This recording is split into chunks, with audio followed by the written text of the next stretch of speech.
Now, will you notice here, he says, verse 11, and right here he could have written 2 or 3 chapters about how he came up to Jerusalem and what the thrilling experiences he had on the way. Well, notice this. He says, so I came to Jerusalem, and I was there 3 days. That's it. So, you mark down every time he uses the word so. It's rather important. He's cutting down on a great deal of words. And we talk about word power. This is word power and the absence of them. Now, notice what he does. He did not want to stir up undue alarm.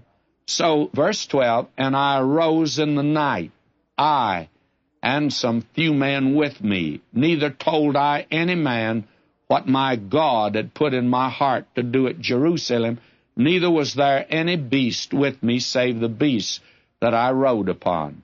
Now, this man went out at night, no entourage of servants now. This is no parade. He just goes out under cover of darkness, and he makes an inspection to see what the real condition was.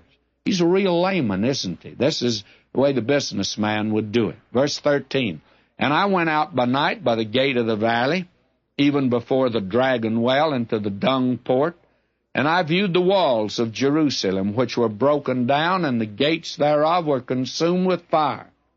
Then I went on to the gate of the fountain, and to the king's pool, but there was no place for the beast that was under me to pass. The debris was so bad that he couldn't even ride a horse, go horseback, so he had to dismount.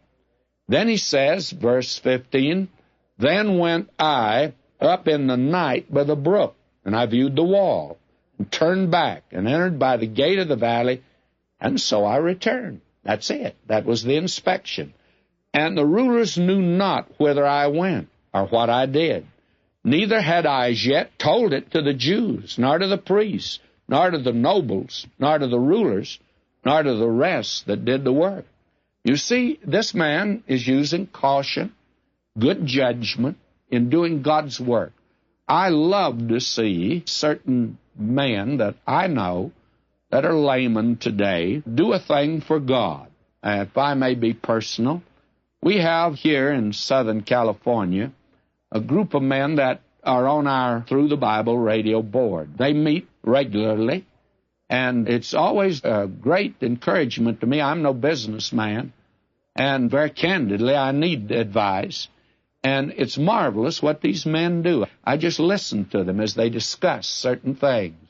And every now and then one will take me to lunch, and he said, now look, here's something that I think is important as far as radio is concerned. And you know, I never thought of it before. This man Nehemiah, he intrigues me. You know, I'm anxious to follow him, going to see what he's going to do.